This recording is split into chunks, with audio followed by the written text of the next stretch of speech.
ओडिशा के राज्यपाल के पद से इस्तीफे के बाद से रघुवर दास रांची पहुंचे। उन्हें बीजेपी में बड़ी जिम्मेदारी देने की संभावना जताई जा रही है। वहीं रांची पहुंचने पर न्यूज 11 भारत से खास बातचीत में उन्होंने कहा कि जनता के प्रति उनकी सेवा जारी रहेगी। उन्होंने ओडिशा में कार्यकाल को स्वर्णिम बताया है।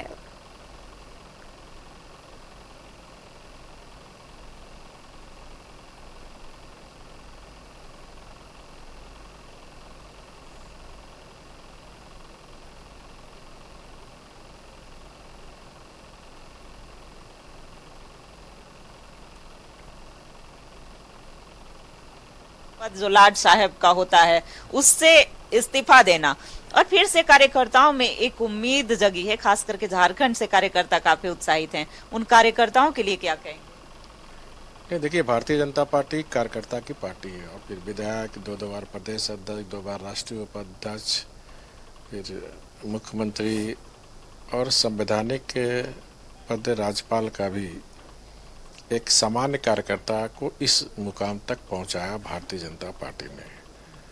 तो स्वाभाविक है, जब एक कार्यकर्ता मुकाम तक पहुंचता तो कार्यकर्ता में उत्साह और उमंग आता ही है।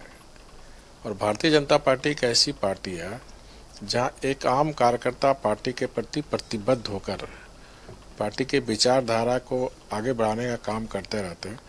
ऐसे कार्यकर्ता को पार्टी शिखर पर भी पहुंचा सकती है। पार्टी नेतृत्व ने ही दायित्व दिया था और भगवान प्रभु जगन्नाथ जी ने भी हमें उड़ीसा बुलाया था कि आओ उड़ीसा की जनता की सेवा करो। और इन 12 क्योंकि बोलचाल में आदमी कहा तुम गवर्नर हो गया, लाट साहब हो गया, ये जो था गवर्नर के प्रति, उस मिथक को मैंने उड़ीसा में तोड़ने का काम किया और गवर्नर का दरवाजा उड़ीसा वासियों के लिए मैंने हमेशा खुला रखा। तो जनता से मिलते थे सर? हाँ, हर दिन। और इसीलिए और मैं ज्वाइन करने के 3 महीने के अंदर 30 जिला मैंने उड़ीसा का हर जिले में मैंने चौपाल लगाया। तो वहाँ लोग बोलने लगा कि ये पीपुल गवर्नर है, क्योंकि जनता से कोई भी फील्ड में इस तरह गवर्नर नहीं जानते थे। जो छोटी मोटी समस्या थी तो वहीं समय कलेक्टर रहते थे, एसपी रहते थे, तो समस्या का समाधान हो जाता था। और जो राज्य से संबंधित है, जो केंद्र से संबंधित था, तो अपनी संवैधानिक दायरा को ध्यान में रखते हुए उनसे पत्राचार करने का काम, जो एक राज्यपाल को संवैधानिक दायरे में रहते हुए कानून का पालन करते हुए उस जिम्मेदारी को हमने निभाने का काम किया। और मेरी 14 महीना की महाप्रभु जगन्नाथ की पवित्र धरती उड़ीसा में जो जनता का प्यार मिला, जो सम्मान मिला, वो मेरे जीवन के लिए बहुत ही अस्मरणीय दिन रहेगा। राष्ट्रीय नेतृत्व की सहमति मिली, परिणाम आज मैं रांची में हूँ।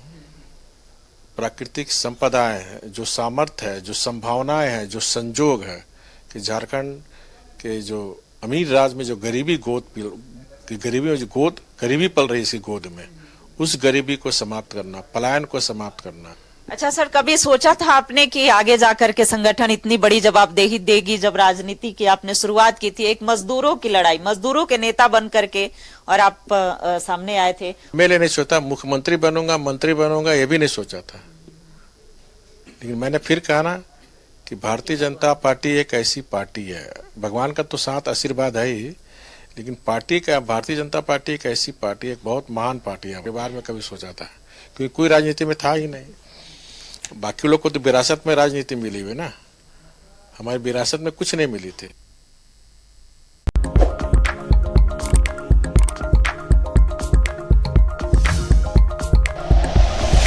Like and share videos, subscribe करें हमारा चैनल और प्रेस करें बेल आइकॉन। न्यूज़ 11 भारत, सच है तो दिखेगा।